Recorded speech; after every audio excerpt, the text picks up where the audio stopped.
ሰላም ወደ ቻናላችን ቤተሰቦች እንኳን በደህና መጣችሁ።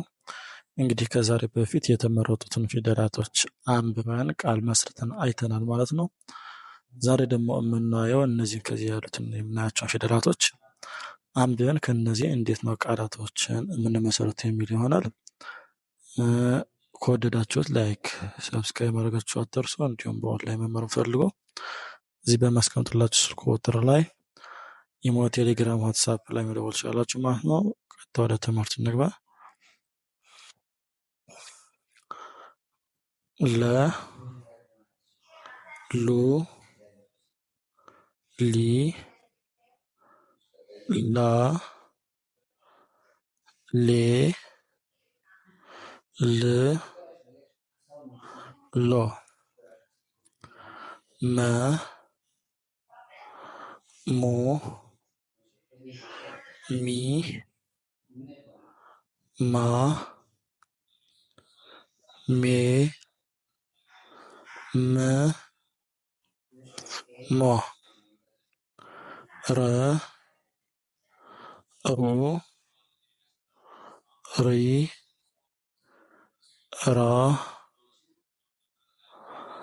ሬ ር ሮ ዘ ዙ ዚ ዛ ዜ ዝ ዞ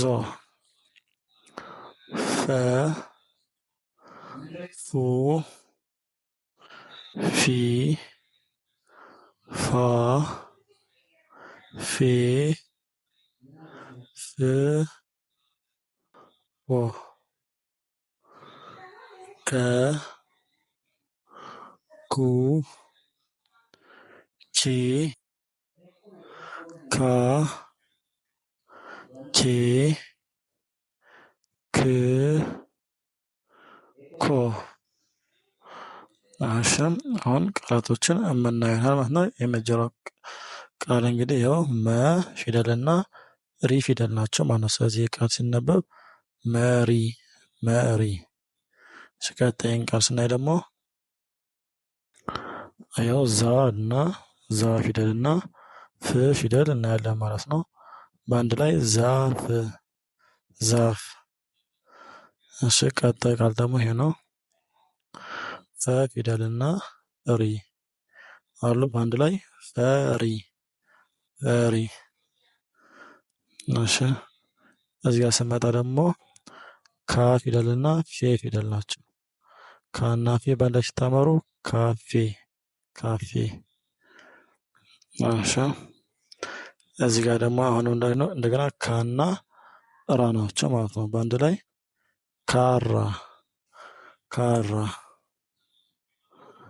እሺ እዚህ ጋር ስንመጣ ዜ ፊደልና ሮ ፊደል አለ በአንድ ላይ ዜሮ ዜሮ። እሺ እዚህ ጋር ዘ ፊደልና ካ ፊደል ናቸው ማለት ነው። በአንድ ላይ ዘካ ዘካ።